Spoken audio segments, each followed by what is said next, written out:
सब प्रेम से बोलो, लक्ष्मी नारायण भगवान की जय, राधा कृष्ण भगवान की जय। आप सभी का जय मां कंजक चैनल में हार्दिक स्वागत है। गुरुवार बृहस्पतिवार का व्रत बड़ा ही फलदायी माना जाता है। गुरुवार के दिन श्री हरि विष्णु जी की पूजा का विधान है। कई लोग बृहस्पति देव और केले के पेड़ की भी पूजा करते हैं। बृहस्पति देव को बुद्धि का कारक माना जाता है। केले के पेड़ को हिंदू धर्म अनुसार बेहद पवित्र माना जाता है। बृहस्पतिवार के दिन भगवान विष्णु की पूजा की जाती है। आज की वीडियो के माध्यम से हम आपके सामने वही कथा प्रस्तुत करने जा रहे हैं जो गुरुवार व्रत में सुनी और सुनाई जाती है। कथा शुरू करने से पहले आप लोगों से निवेदन है कि कथा को संपूर्ण सुनिएगा, क्योंकि कथा का पूरा फल हमें कथा को पूरा सुनने से ही मिलता है। आधा अधूरा छोड़ने से हम सिर्फ पाप के भागीदार बनते हैं। कथा सुनने से पहले आप लोग कमेंट बॉक्स में जय श्री हरि लिखकर अपनी हाजिरी जरूर लगवाइएगा। तो चलिए आज की इस कथा को हम शुरू करते हैं। ओम नमो भगवते वासुदेवाय नमः। भारतवर्ष में एक प्रतापी और दानी राजा राज्य करता था। वे नित्य गरीबों और ब्राह्मणों की सहायता करता था। ये बात उसके रानी को अच्छी नहीं लगती थी। वे ना ही गरीबों को दान देती, ना ही भगवान का पूजन करती थी, और राजा को भी दान देने से मना किया करती थी। एक दिन राजा शिकार खेलने वन को गए तो रानी महल में अकेली थी। उसी समय बृहस्पति देव साधु वेश में राजा के महल में भिक्षा के लिए गए और साधु बाबा ने रानी से भिक्षा मांगी। रानी ने भिक्षा देने से इनकार कर दिया और कहा, हे साधु महाराज, मैं तो दान पुण्य से तंग आ गई हूँ। मेरा पति सारा धन लुटाते रहता है। मेरी इच्छा है कि हमारा धन नष्ट हो जाए, फिर ना रहेगा बांस, ना बजेगी बांसुरी। साधु ने कहा, देवी तुम बड़ी विचित्र हो। धन संतान तो सभी चाहते हैं, पुत्र और लक्ष्मी तो पापी के घर भी होने चाहिए। यदि तुम्हारे पास अधिक धन है तो भूखों को भोजन दो, प्यासों के लिए प्याऊ बनवाओ, मुसाफिरों के लिए धर्मशालाएं खुलवाओ। जो निर्धन अपनी कुंवारी कन्याओं का विवाह नहीं कर सकते, उनका विवाह करा दो। ऐसे और कई काम हैं जिनके करने से तुम्हारा यश लोक परलोक में फैलेगा। परंतु रानी पर उपदेश का कोई प्रभाव नहीं पड़ा। वे बोली, महाराज आप मुझे कुछ ना समझाएं। मैं ऐसा धन नहीं चाहती जो हर जगह बांटती फिरूं। साधु ने उत्तर दिया, यदि तुम्हारी ऐसी इच्छा है तो तथास्तु। तुम ऐसा करना कि बृहस्पतिवार को घर लीपकर पीली मिट्टी से अपना सर धोकर स्नान करना, भट्टी चढ़ाकर कपड़े धोना। ऐसा करने से आपका सारा धन नष्ट हो जाएगा। इतना कहकर वे साधु महाराज वहां से अंतर ध्यान हो गए। साधु के अनुसार कई बातों को पूरा करते हुए रानी को केवल 3 बृहस्पतिवार ही बीते थे कि उसकी समस्त धन संपत्ति नष्ट हो गई। भोजन के लिए राजा का परिवार तरसने लगा। तब एक दिन राजा ने रानी से बोला कि हे रानी, तुम यहीं रहो, मैं दूसरे देश को जाता हूँ, क्योंकि यहाँ पर सभी लोग मुझे जानते हैं, इसलिए मैं कोई छोटा कार्य नहीं कर सकता। ऐसा कहकर राजा परदेश चला गया। वहां वे जंगल से लकड़ी काट कर लाता और शहर में बेचता। इस तरह वे अपना जीवन व्यतीत करने लगा। इधर राजा के परदेश जाते ही रानी और दासी दुखी रहने लगी। एक बार जब रानी और दासी को 7 दिन तक बिना भोजन के रहना पड़ा तो रानी ने अपनी दासी से कहा, हे दासी, पास ही के नगर में मेरी बहन रहती है, वे बड़ी धनवान है, तो उसके पास जा और कुछ ले आ, ताकि थोड़ी बहुत गुजर बसर हो जाए। दासी रानी की बहन के पास गई। उस दिन गुरुवार था और रानी की बहन उस समय बृहस्पतिवार व्रत की कथा सुन रही थी। दासी ने रानी की बहन को अपनी रानी का संदेश दिया, लेकिन रानी की बड़ी बहन ने कोई भी उत्तर नहीं दिया। जब दासी को रानी की बहन से कोई उत्तर ना मिला तो वे बहुत दुखी हुई और उसे क्रोध भी आया। दासी ने वापस आकर रानी को सारी बात बताई। सुनकर रानी ने अपने भाग्य को बहुत कोसा। उधर रानी की बहन ने सोचा कि मेरी बहन की दासी आई थी, परंतु मैं उससे नहीं बोली, इससे वे बहुत दुखी हुई होगी। कथा सुनकर और पूजन समाप्त करके वे अपनी बहन के घर आई और कहने लगी, हे बहन, मैं बृहस्पतिवार का व्रत कर रही थी, तुम्हारी दासी मेरे घर आई थी, परंतु जब तक कथा होती है तब तक ना तो उठते हैं और ना ही बोलते हैं। इसलिए मैं नहीं बोली। कहो दासी क्यों गई थी? रानी बोली, बहन तुमसे क्या छिपाऊं, हमारे घर में खाने तक को अनाज नहीं था। ऐसा कहते कहते रानी की आंखें भर आई। उसने दासी समेत पिछले 7 दिनों से भूखे रहने तक की बात अपनी बहन को विस्तार पूर्वक सुना दी। रानी की बहन बोली, देखो बहन, भगवान बृहस्पति देव सबकी मनोकामना को पूरा करते हैं। देखो शायद तुम्हारे घर में अनाज रखा हो। पहले तो रानी को विश्वास नहीं हुआ, पर बहन के आग्रह करने पर उसने अपनी दासी को अंदर भेजा तो उसे सचमुच अनाज से भरा एक घड़ा मिल गया। ये देखकर दासी को बड़ी हैरानी हुई। दासी रानी से कहने लगी, हे रानी, जब हमको भोजन नहीं मिलता तो हम व्रत ही तो करते हैं, इसलिए क्यों ना इनसे व्रत और कथा की विधि पूछ ली जाए ताकि हम भी व्रत कर सके। तब रानी ने अपनी बहन से बृहस्पतिवार व्रत के बारे में पूछा। उसकी बहन ने बताया, बृहस्पतिवार के व्रत में चने की दाल और मुनक्का से विष्णु भगवान का केले की जड़ में पूजन करें तथा दीपक जलाएं, व्रत कथा सुने और पीला भोजन ही करें। इससे बृहस्पति देव प्रसन्न होते हैं।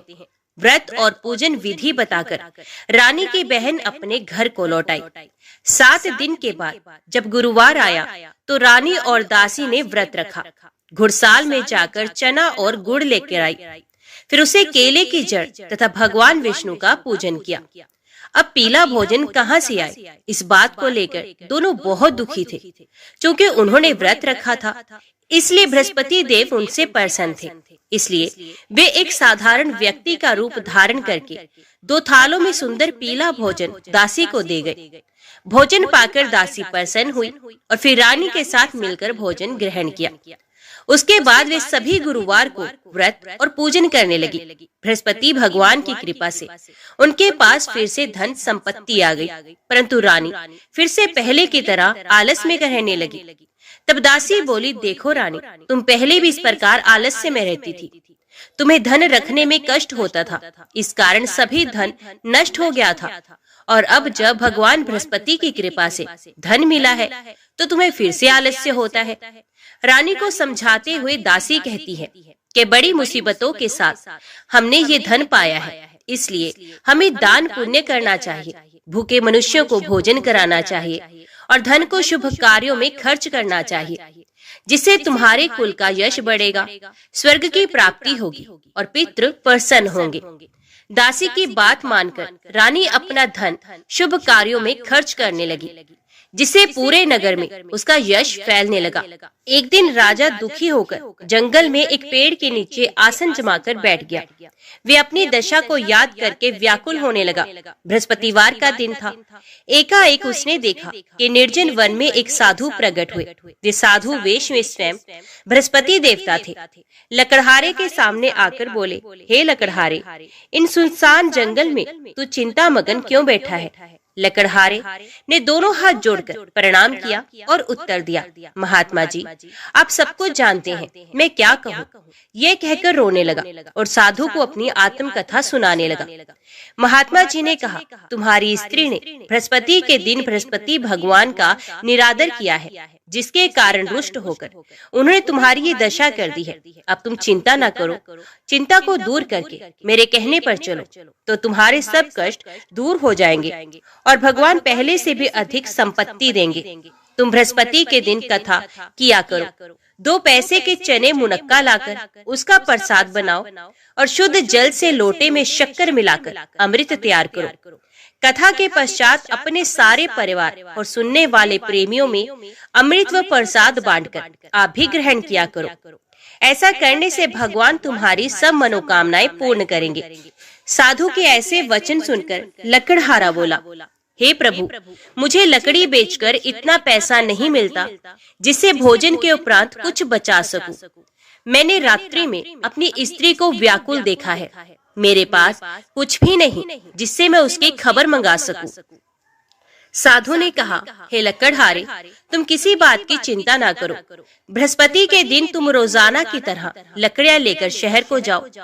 तुमको रोज से दुगुना धन प्राप्त होगा, जिससे तुम भली भांति भोजन कर लोगे तथा बृहस्पति देव की पूजा का सामान भी आ जाएगा। इतना कहकर साधु महाराज अंतर्ध्यान हो गए। धीरे धीरे समय व्यतीत होने पर फिर वही बृहस्पतिवार का दिन आया। लकड़हारा जंगल से लकड़ी काटकर किसी शहर में बेचने गया। उसे उस दिन और दिन से भी अधिक पैसा मिला। राजा ने चना गुड़ आदि लाकर गुरुवार का व्रत किया। उस दिन से उसके सभी कलेश दूर हो गए। परंतु जब दोबारा गुरुवार का दिन आया तो बृहस्पतिवार का व्रत करना भूल गया। इस कारण बृहस्पति भगवान नाराज हो गए। उस दिन उस नगर के राजा ने विशाल यज्ञ का आयोजन किया था तथा शहर में ये घोषणा करा दी थी कि कोई भी मनुष्य अपने घर में भोजन ना बनाए, ना आग जलाए। समस्त जनता मेरे यहाँ भोजन करने आए। इस आज्ञा को जो ना मानेगा उसे फांसी की सजा दी जाएगी। इस तरह की घोषणा संपूर्ण नगर में करवा दी गई। राजा की आज्ञा अनुसार शहर के सभी लोग भोजन करने गए, लेकिन लकड़हारा कुछ देर से पहुंचा। इसलिए राजा उसको अपने साथ घर ले गए और ले जाकर भोजन करा रहे थे तो रानी की दृष्टि उस खूंटी पर पड़ी जिस पर उसका हार टंगा था। वे यहाँ पर दिखाई नहीं दिया। रानी ने निश्चय किया कि मेरा हार इस मनुष्य ने ही चुरा लिया है। उसी समय सिपाहियों को बुलाकर उसको कारागार में डलवा दिया गया। जब लकड़हारा कारागार में पड़ गया और बहुत दुखी होकर विचार करने लगा कि ना जाने कौन से पूर्व जन्म के कर्म से मुझे ये दुख प्राप्त हुआ है, और उसी साधु को याद करने लगा जो कि जंगल में मिला था। उसी समय तत्काल बृहस्पति देव साधु के रूप में प्रकट हुए और उसकी दशा को देखकर कहने लगे, अरे मूर्ख, तूने बृहस्पति देव की कथा नहीं करी, इस कारण तुझे दुख प्राप्त हुआ है। अब चिंता मत कर। बृहस्पतिवार के दिन कारागार के दरवाजे पर 4 पैसे पड़े मिलेंगे। उनसे तू बृहस्पति देव की पूजा करना, तेरे सभी कष्ट दूर हो जाएंगे। बृहस्पति के दिन उसे 4 पैसे मिले। लकड़हारे ने कथा कही। उसी रात्रि को बृहस्पति देव ने उस नगर के राजा को स्वप्न में कहा, हे राजन, तुमने जिस आदमी को कारागार में बंद कर दिया है वे निर्दोष है, वे राजा है, उसे छोड़ देना। रानी का हार उसी खूंटी पर लटका है। अगर तू ऐसा नहीं करेगा तो मैं तेरे राज्य को नष्ट कर दूंगा। इस तरह रात्रि के स्वप्न को देखकर राजा प्रातः काल उठा और खूंटी पर हार देखकर लकड़हारे को बुलाकर क्षमा मांगी तथा लकड़हारे को योग्य सुंदर वस्त्र आभूषण देकर विदा कर दिया। बृहस्पति देव की आज्ञा के अनुसार लकड़हारा अपने नगर को चल दिया। राजा जब अपने नगर के निकट पहुंचा तो उसे बड़ा आश्चर्य हुआ। नगर में पहले से अधिक बाग, तालाब, कुएं तथा बहुत सी धर्मशाला, मंदिर आदि बने हुए थे। राजा ने पूछा, ये किसका बाग और किसकी धर्मशाला है? तब नगर के सब लोग कहने लगे, ये सब रानी और दासी के काम है। तो राजा को आश्चर्य हुआ और गुस्सा भी आया। जब रानी ने यह खबर सुनी कि राजा आ रहे हैं तो उन्होंने अपनी दासी से कहा कि हे दासी, देख राजा हमको कितनी बुरी हालत में छोड़ गए थे। हमारी ऐसी हालत देखकर वे लौट ना जाए, इसलिए तू दरवाजे पर खड़ी हो जा। आज्ञा अनुसार दासी दरवाजे पर खड़ी हो गई। राजा आए तो उन्हें अपने साथ ले आई। तब राजा ने क्रोध करके अपनी रानी से पूछा कि वे धन तुम्हें कैसे प्राप्त हुआ? तब उन्होंने कहा, हमें ये सब धन बृहस्पति देव के इस व्रत के प्रभाव से ही प्राप्त हुआ है। राजा ने निश्चय किया कि 7 रोज बाद तो सभी बृहस्पति देव का पूजन करते हैं, परंतु मैं प्रतिदिन दिन में 3 बार कहानी तथा रोज व्रत किया करूंगा। अब हर समय राजा के दुपट्टे में चने की दाल बंधी रहती तथा दिन में 3 बार कहानी कहता। एक रोज राजा ने विचार किया कि चलो अपनी बहन के यहाँ हो आए।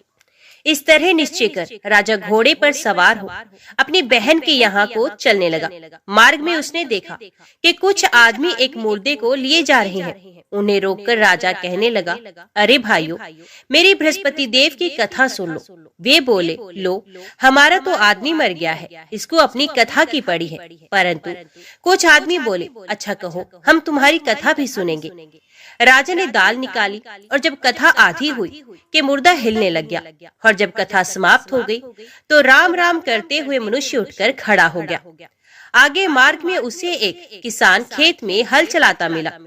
राजा ने उसे देखा और उससे बोला, अरे भैया, तुम मेरी बृहस्पतिवार की कथा सुनो। किसान बोला, जब तक मैं तेरी कथा सुनूंगा तब तक 4 हरिया जोत लूंगा। जा अपनी कथा किसी और को सुनाना। इस तरह राजा आगे चलने लगा। राजा के हटते ही बैल पछाड़ खाकर गिर गए तथा किसान के पेट में बड़ी जोर का दर्द होने लगा। उस समय उसकी माँ रोटी लेकर आई। उसने जब ये देखा तो अपने पुत्र से सब हाल पूछा और बेटे ने सभी हाल कह दिया। तो बुढ़िया दौड़ी दौड़ी उस घुड़सवार के पास गई और उससे बोली कि मैं तेरी कथा सुनूंगी, तो अपनी कथा मेरे खेत पर चलकर ही कहना। राजा ने बुढ़िया के खेत पर जाकर कथा कही, जिसके सुनते ही वे बैल उठकर खड़े हो गए। किसान के पेट का दर्द भी बंद हो गया। राजा अपनी बहन के घर पहुंचा। बहन ने भाई की खूब मेहमान निवाजी की। दूसरे रोज प्रातः काल राजा जगा तो वे देखने लगा कि सब लोग भोजन कर रहे हैं। राजा ने अपनी बहन से कहा, ऐसा कोई मनुष्य है जिसने भोजन ना किया हो, मेरी बृहस्पतिवार की कथा सुन लेगा। बहन बोली, हे भैया, ये देश ऐसा ही है। पहले यहाँ लोग भोजन करते हैं, बाद में अन्य काम करते हैं। अगर कोई पड़ोस में है तो मैं देखाऊं। वे ऐसा कहकर देखने चले गए, परंतु उसे कोई ऐसा व्यक्ति नहीं मिला जिसने भोजन ना किया हो। अतः वे एक कुम्हार के घर गए, जिसका लड़का बीमार था। उसे मालूम हुआ कि उनके यहाँ 3 रोज से किसी ने भोजन नहीं किया है। रानी ने अपने भाई की कथा सुनने के लिए कुम्हार से कहा। वे तैयार हो गया। राजा ने जाकर बृहस्पतिवार की कथा कही, जिसको सुनकर उसका लड़का ठीक हो गया। अब तो राजा की प्रशंसा होने लगी। एक रोज राजा ने अपनी बहन से कहा कि हे बहन, हम अपने घर को जाएंगे, तुम भी तैयार हो जाओ। राजा की बहन अपनी सास से पूछने गई। सास ने कहा, हाँ चली जा, परंतु अपने लड़कों को मत लेकर जाना, क्योंकि तेरे भाई की कोई औलाद नहीं। बहन ने अपने भैया से कहा, हे भैया, मैं तो चलूंगी, पर कोई बालक नहीं जाएगा। राजा बोला, जब कोई बालक नहीं चलेगा तब तुम भी क्या करोगी? बड़े दुखी मन से राजा अपने नगर को लौट आया। राजा ने अपनी रानी से कहा, हम निर्वंशी हैं, हमारा मुंह देखने का धर्म नहीं है और कुछ भोजन आदि नहीं किया। रानी बोली, हे प्रभु, बृहस्पति देव ने हमें सब कुछ दिया है, वे हमें औलाद अवश्य देंगे। उसी रात को बृहस्पति देव ने राजा से स्वप्न में कहा, हे राजा, उठ, सभी सोच त्याग दे, तेरी रानी गर्भ से है। राजा की ये बात सुनकर बड़ी खुशी हुई। 9वें महीने में उसके गर्भ से एक सुंदर पुत्र पैदा हुआ। तब राजा बोला, हे रानी, स्त्री बिना भोजन के रह सकती है, पर बिना कहे नहीं रह सकती। जब मेरी बहन आए तो मुझसे कुछ मत कहना। रानी ने सुनकर हाँ कर दिया। जब राजा की बहन ने ये शुभ समाचार सुना तो वे बहुत खुश हुई तथा बधाई लेकर अपने भाई के यहाँ आई। तभी रानी ने कहा, घोड़ा चढ़कर तो नहीं आई, गधा चढ़ी आई। राजा की बहन बोली, भाभी, मैं इस प्रकार ना कहती तो तुम्हें औलाद कैसे मिलती? बृहस्पति देव ऐसे ही हैं, जैसे जिसके मन में कामनाएं हैं सभी को पूर्ण करते हैं। जो सद्भावना पूर्वक बृहस्पतिवार का व्रत करता है एवं कथा पढ़ता अथवा सुनता है, दूसरों को सुनाता है, बृहस्पति देव उसकी सभी मनोकामनाएं पूर्ण करते हैं। भगवान बृहस्पति देव उसकी सदैव रक्षा करते हैं। संसार में जो मनुष्य सद्भावना से भगवान जी का पूजन व्रत सच्चे हृदय से करते हैं तो उनकी सभी मनोकामनाएं पूर्ण करते हैं। जैसे सच्ची भावना से रानी और राजा ने उनकी कथा का गुणगान किया तो उनकी सभी इच्छाएं बृहस्पति देव ने पूर्ण की। इसलिए पूर्ण कथा सुनने के बाद प्रसाद लेकर ही जाना चाहिए। हृदय से उसका मनन करते हुए जयकारा बोलना चाहिए। बोलो बृहस्पति भगवान की जय। श्री तिरुपति बालाजी के रूप की कथा को सुनने से अनंत फल और माँ लक्ष्मी की कृपा मिलती है। तो आइए भगवान श्री तिरुपति बालाजी की कथा को बड़ी ही श्रद्धा से और प्रसन्नचित्त मन से सुनते हैं। इस कथा को पूरा सुनिए। बोलिए श्री लक्ष्मी नारायण भगवान की जय। तिरुपति बालाजी मंदिर भारत का एक प्रसिद्ध मंदिर है और इस मंदिर में भगवान श्री विष्णु जी के एक अवतार स्वामी वेंकटेश्वर जी की विराजमान मूर्त है। इसी वजह से मंदिर को प्रसिद्धि रूप से स्वामी वेंकटेश्वर मंदिर के नाम से भी जाना जाता है। भगवान वेंकटेश्वर को विष्णु जी का एकमात्र उस रूप से जाना जाता है जिन्होंने कलयुग के कष्टों से लोगों को बचाने के लिए अवतार लिया है।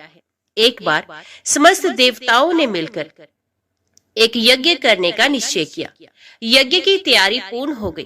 तभी वेद ने एक प्रश्न किया तो एक व्यवहारिक समस्या आ खड़ी हुई। ऋषि मुनियों द्वारा किए जाने वाले यज्ञ की हवि तो देवगण ग्रहण करते थे, लेकिन देवों द्वारा किए गए यज्ञ की पहली आहुति किसको होगी, यानी सर्वश्रेष्ठ देव का निर्धारण जरूरी था, जो फिर अन्य सभी देवों को यज्ञ भाग प्रदान करे। ब्रह्मा, विष्णु, महेश परमात्मा थे। इनमें से श्रेष्ठ कौन है, इसका निर्णय आखिर हो तो कैसे हो। भृगु जी ने इसका दायित्व संभाला। वे देवों की परीक्षा लेने चले। ऋषियों से विदा लेकर वे सर्वप्रथम अपने पिता ब्रह्मदेव के पास पहुंचे। ब्रह्मा जी की परीक्षा लेने के लिए भृगु ने उन्हें प्रणाम नहीं किया। इससे ब्रह्मा जी अत्यंत कुपित हुए और उन्हें शिष्टता सिखाने का प्रयत्न किया। भृगु को गर्व था कि वे तो परीक्षित हैं, परीक्षा लेने आए हैं। पिता पुत्र का आज क्या रिश्ता। भृगु ने ब्रह्मदेव से अशिष्ट कर दी। ब्रह्मा जी का क्रोध और बढ़ गया और अपने कमंडल लेकर पुत्र को मारने भागे। भृगु मुनि किसी तरह वहां से जान बचाकर भाग चले आए। इसके बाद वे भगवान शिव के लोक कैलाश गए। भृगु ने फिर से दृष्टता की। बिना कोई सूचना का शिष्टाचार दिखाए या शिवगणों से आज्ञा लिए सीधे वे वहां पहुंच गए जहां शिव जी माता पार्वती के साथ विश्राम कर रहे थे। आए तो आए, साथ ही अशिष्ट का आचरण भी किया। शिव जी शांत रहे, पर भृगु न समझे। शिव जी को क्रोध आया तो उन्होंने अपना त्रिशूल उठाया। भृगु वहां से भी भागे। अंत में भगवान विष्णु के पास क्षीर सागर पहुंचे। श्री हरि के श्रेयस पर लेटे निद्रा में थे और देवी लक्ष्मी उनके चरण दबा रही थी। महर्षि भृगु 2 स्थानों से अपमानित करके भगाए गए थे। उनका मन बहुत दुखी था। विष्णु जी को सोता देख उन्हें ना जाने क्या हुआ और उन्होंने विष्णु जी को जगाने के लिए उनकी छाती पर एक लात जमा दी। विष्णु जी जाग गए और भृगु से बोले, मेरी छाती वज्र के समान कठोर है। आपका शरीर तप के कारण दुर्बल हो चुका है। कहीं आपके पैर में चोट तो नहीं आई? आपने मुझे सावधान करके कृपा की है। आपका चरण चिन्ह मेरे वक्ष पर सदा अंकित रहेगा। भृगु को बड़ा आश्चर्य हुआ। उन्होंने तब भगवान की परीक्षा लेने के लिए यह अपराध किया था, परंतु भगवान तो दंड देने के बदले मुस्कुरा रहे थे। उन्होंने निश्चय किया कि श्री हरि सी विनम्रता किसी में नहीं। वास्तव में विष्णु जी ही सबसे बड़े देवता हैं। भृगु जी ने लौटकर सभी ऋषियों को पूरी घटना सुनाई। सभी ने एक मत से ये निश्चय किया कि भगवान विष्णु को ही यज्ञ का प्रधान देवता समझकर मुख्य भाग दिया जाएगा। लक्ष्मी जी ने भृगु को अपने पति की छाती पर लात मारते देखा तो उन्हें बड़ा क्रोध आया, परंतु उन्हें इस बात पर शोभ भी हुआ कि श्री हरि ने उदंड को दंड देने के स्थान पर उसके चरण पकड़ लिए और उल्टे क्षमा मांगने लगे। क्रोध से तमतमाई महालक्ष्मी को लगा कि वे जिस पति को संसार का सबसे शक्तिशाली समझती है वे तो निर्बल है। ये धर्म की रक्षा करने के लिए अधर्म एवं दुष्टों का नाश कैसे करते होंगे। महालक्ष्मी ग्लानि से भर गई और मन श्री हरि से उचट गया। उन्होंने श्री हरि और वैकुंठ लोक दोनों के त्याग का निश्चय कर लिया।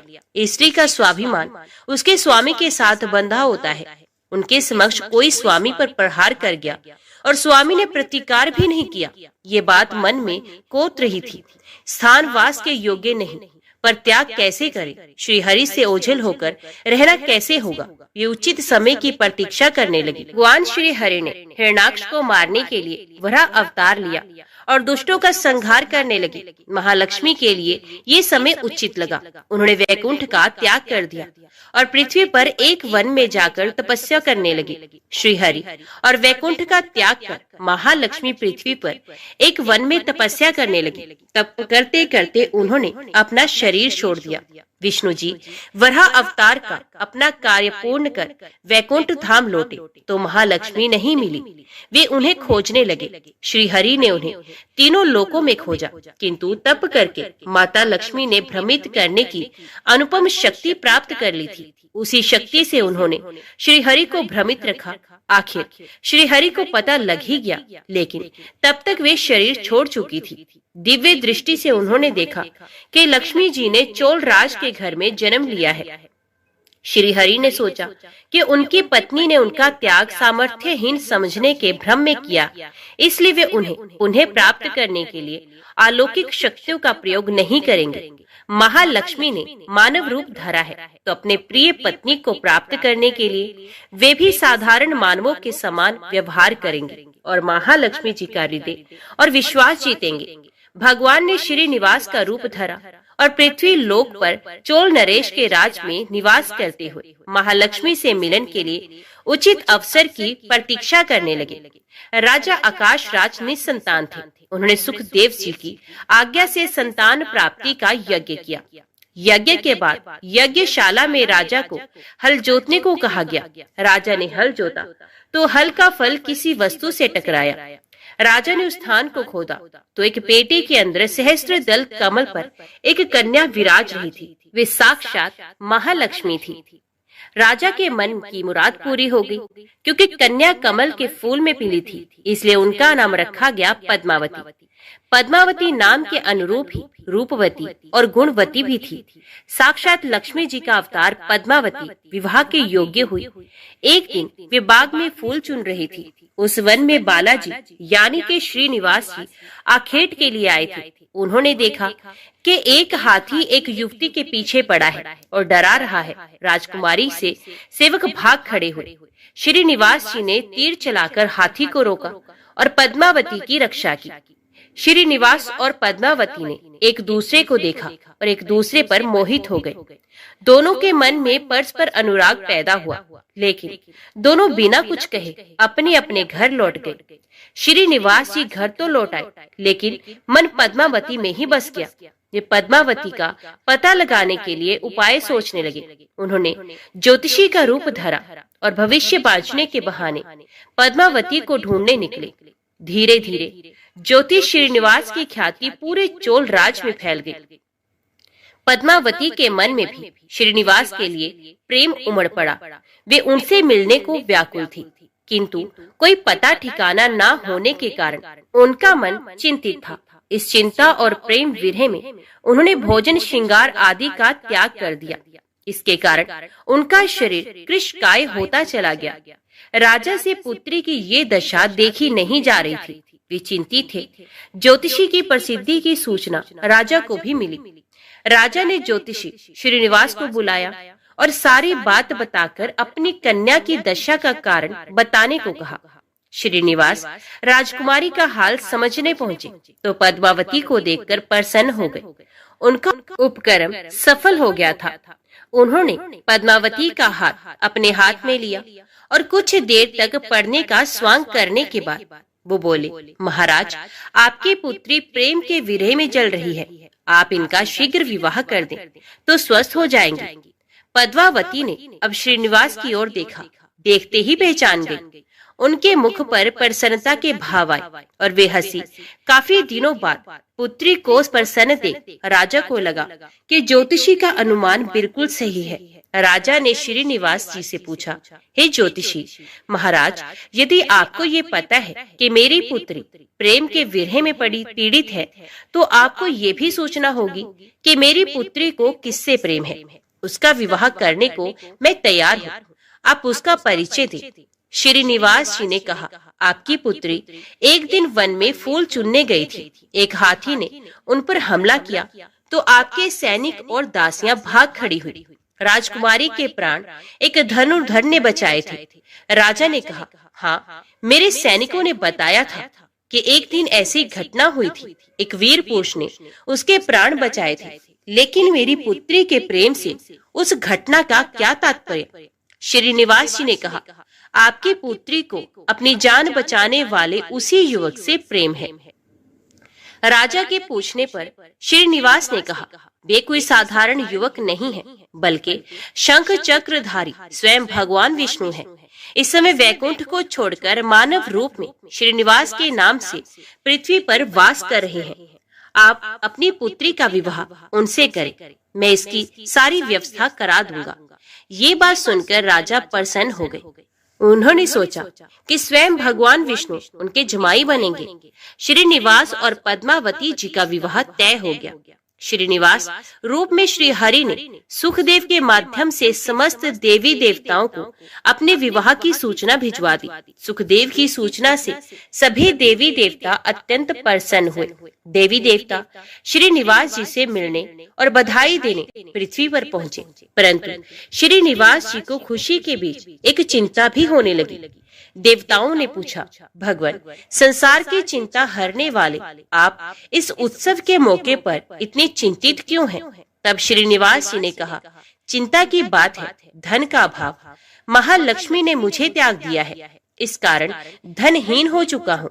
स्वयं महालक्ष्मी ने तब से शरीर त्याग मानव रूप लिया और पिछली स्मृतियों को गुप्त कर लिया है। इसी कारण उन्हें ये सूचना नहीं कि वे महालक्ष्मी का ही स्वरूप है।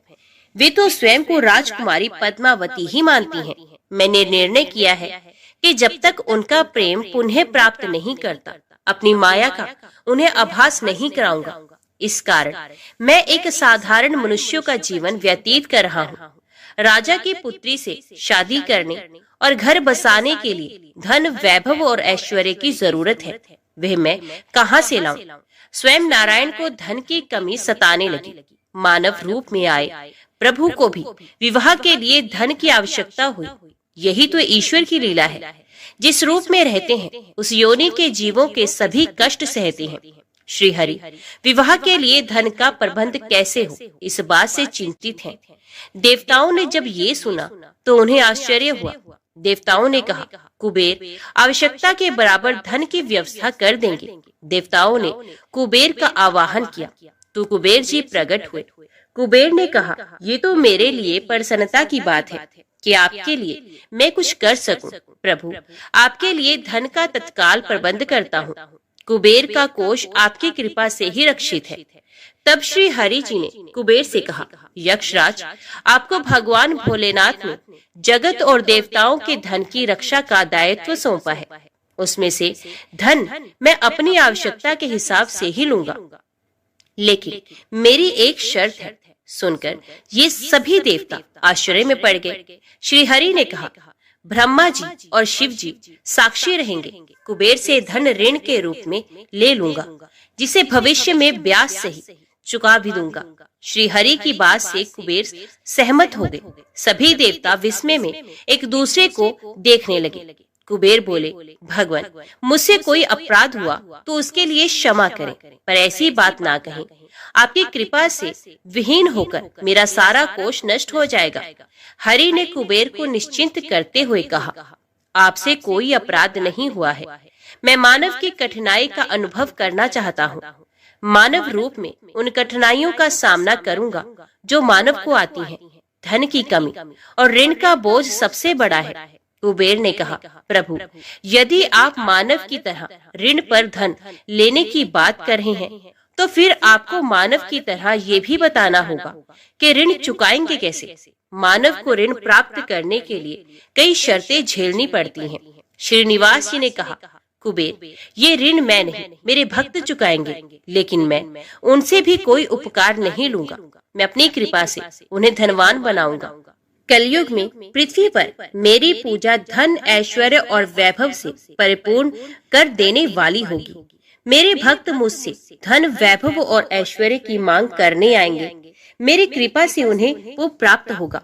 बदले में भक्तों से मैं दान प्राप्त करूंगा जो चढ़ावे के रूप में होगा। मैं इस तरह आपका ऋण चुकाता रहूंगा।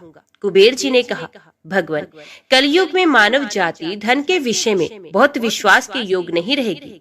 उन पर आवश्यकता से अधिक विश्वास करना क्या उचित होगा? तब श्रीनिवास जी बोले, शरीर त्यागने के बाद तिरुपति के तिरुमला पर्वत पर बालाजी के नाम से लोग मेरी पूजा करेंगे। मेरे भक्तों की अटूट श्रद्धा होगी। वे मेरे आशीर्वाद से प्राप्त धन में मेरा हिस्सा रखेंगे।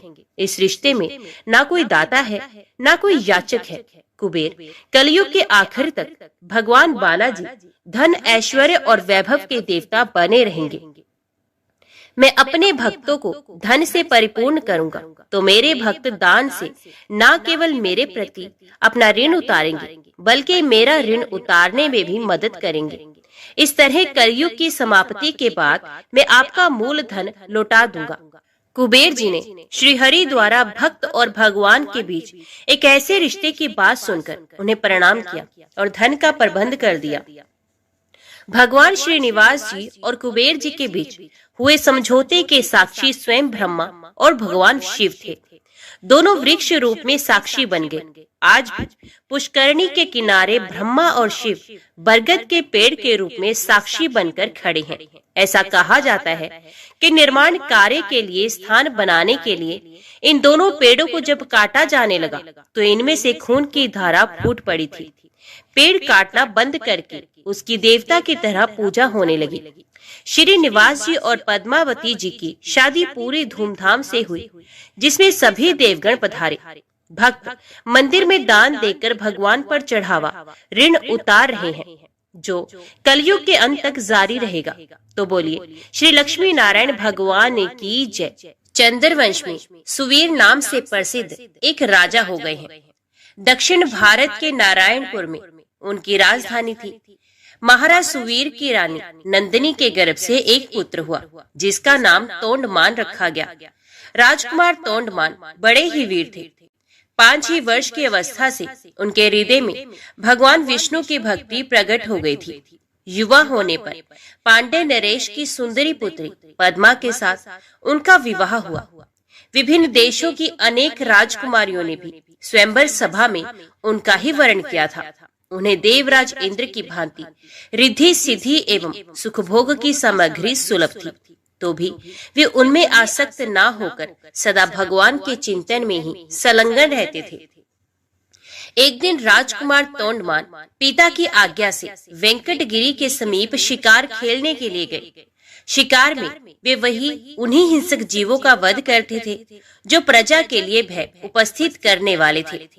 स्वर्णमुखरी नदी पार करके ब्रह्म ऋषि शुक और रेणुका देवी का दर्शन करते हुए तोंडमान जब पश्चिम दिशा की ओर आगे बढ़े, तब एक जगह उन्हें पंचरंगा तोता दिखाई दिया। वे देखने में बड़ा ही सुंदर था और भगवान श्रीनिवास का नाम रट रहा था। उसकी दिव्य आकृति और मधुर बोली पर राजकुमार मुग्ध हो गए और उसे पकड़ने के लिए उसका पीछा करने लगे। तोता उड़कर वेंकटाचल के शिखर पर जा पहुंचा। तोंडमान भी उसका अनुसरण करते हुए गिरिराज पर चढ़ गए, परंतु वहां वे तोता कहीं भी दिखाई नहीं दिया। पास ही में श्यामा कवन था। निषाद राज वसु, जो भगवान श्रीनिवास के अनन्य भक्त थे, उस वन की रखवाली करते थे। राजकुमार को आते देख उन्होंने उनकी अगवानी की और उन्हें प्रणाम करके विनीत भाव से दोनों हाथ जोड़कर कहा, युवराज स्वागत है, कहिए आपकी क्या सेवा करूं? राजकुमार बोले, वनेचर, इधर एक पंचरंगा तोता उड़ता हुआ आया है, क्या तुमने उसे देखा है? वे श्रीनिवास की रट लगा रहा था, मैं उसी को ढूंढ रहा हूँ, बताओ वे किधर गया है? वसु ने कहा, युवराज वे भगवान श्रीनिवास का तोता है। उसे श्रीदेवी और भूदेवी ने ही पाल पोस कर बड़ा किया है। उसे कोई पकड़ नहीं सकता। भगवान को वे शुक बहुत ही प्रिय है। अब मैं भगवान की आराधना के लिए जाता हूँ। जब तक लौट कर ना आऊं, तब तक आप यहीं वृक्ष के नीचे आराम कीजिए। राजा ने कहा, निषाद राज, मैं भी भगवान के दर्शन करूंगा, मुझे अपने साथ ले चलिए। वसु ने बहुत अच्छा कहकर युवराज को अपने साथ ले लिया। स्वामी पुष्करणी में युवराज सहित विधि पूर्वक स्नान करके वे दिव्य विमान में विराजमान भगवान श्रीनिवास के समीप गए। तोंडमान ने देखा, बिल वृक्ष के नीचे भगवान का दिव्य विमान प्रकाशित हो रहा है। उसके भीतर भगवान श्रीनिवास विराज रहे हैं। परम सुंदरी श्री देवी और भूदेवी उनकी सेवा में संलग्न है। उनके श्री अंगों की श्यामलता अलसी के फूल से सुशोभित हो रही है। नेत्र खिले हुए कमल दल की भांति सुंदर एवं विशाल है। 4 भुजाएं थी। भगवान के अंग अंग से उदारता प्रकट हो रही थी। उनके मुखार विंद पर मंद मंद मुस्कुराहट की छटा मन को मोह लेती थी। श्री अंगों पर पीतांबर की अपूर्व शोभा थी। शंख चक्र आदि आयुध मूर्तिमान होकर भगवान की सेवा कर रहे थे। युवराज भगवान का यह अद्भुत स्वरूप देखकर मुग्ध हो गए और उन्होंने अपना तन मन धन एवं जीवन उन्हीं के चरणों में न्यौछावर कर दिया। उन दिनों वहां गए हुए सभी बड़भागी भक्तों को उनके प्रत्यक्ष दर्शन होते थे। निषाद राज ने भगवान का पूजन करके उन्हें मधु मिश्रित सामा का भात निवेदन किया और प्रसाद लेकर राजकुमार के साथ वे पुनः अपनी कुटी पर लौट आए। रात में उनकी कुटी पर रहकर राजकुमार ने सत्संग का सुख उठाया और प्रातः काल सेवकों सहित अपने नगर को प्रस्थान किया। मार्ग में उन्हें शुक मुनि तथा रेणुका देवी का भी कृपा प्रसाद प्राप्त हुआ। कुछ दिनों बाद राजा सुवीर ने अपने पुत्र को राज्य दे स्वयं वनप्रस्थ आश्रम ग्रहण किया। महाराज तोंडमान धर्मपूर्वक प्रजा का पालन करते हुए भगवान की आराधना में तत्पर रहने लगे। एक दिन निषाद राज वसु राजद्वार पर उपस्थित हुए। सूचना पाकर महाराज ने उन्हें दरबार में बुलाया और स्वागत सत्कार करके पूछा, निषाद राज कैसे पधारे हैं?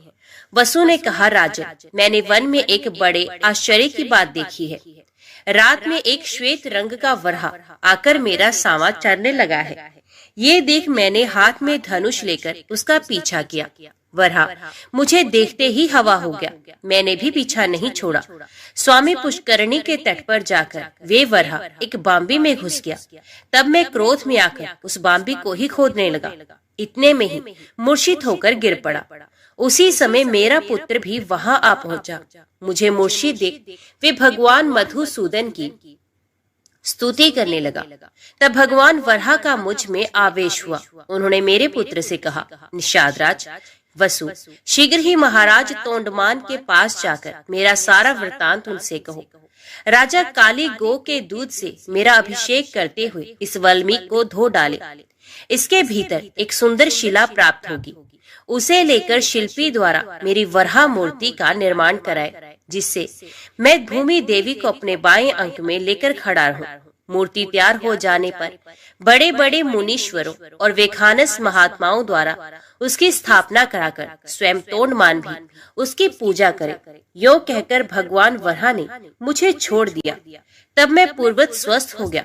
देवादिदेव भगवान वरहा आपसे क्या कराना चाहते हैं, ये बताने के लिए ही मैं आपकी सेवा में उपस्थित हुआ हूँ। राजा ने भगवान की इस आज्ञा को बड़ी प्रसन्नता के साथ शिरोधार्य किया। ग्वालों को आज्ञा दे दी, मेरे यहाँ जितनी भी काली और कपिला गोए हैं उन सबको वेंकटाचल पर ले चलो। मंत्रियों को आदेश मिला, कल ही यात्रा करनी है। इसकी समुचित व्यवस्था की जाए। तदंतर तोंडमान अंतपुर में गए और सभी रानियों से वरहा भगवान का वे आदेश सुनाकर रात में वहीं सो गए। सपने में भगवान श्रीनिवास ने उन्हें बिल का मार्ग दिखलाया और राजद्वार से लेकर बिल के समीप तक पल्लव बिछवा दिए। सवेरे उठने पर राजा ने अपना स्वप्न लोगों पर प्रकट किया और द्वार पर बिछे हुए पल्लव वहां प्रत्यक्ष दिखाई दिए। महाराज ने शुभ मुहूर्त में यात्रा की और बिल के समीप पहुंचकर वहां एक सुंदर नगर बसाया। भगवान के आदेश के अनुसार उन्होंने मूर्ति निर्माण, प्रतिष्ठा और पूजन का कार्य बड़ी धूमधाम से संपन्न किया। वे प्रतिदिन बिल के मार्ग से आकर भगवान को प्रणाम करते और लौट जाते थे। एक दिन राजा के यहाँ एक ब्राह्मण देवता अपनी पत्नी के साथ पधारे और इस प्रकार बोले, महाराज, मैं वशिष्ठ कुल में उत्पन्न सामवेदी ब्राह्मण हूँ। मेरा नाम वीर शर्मा है।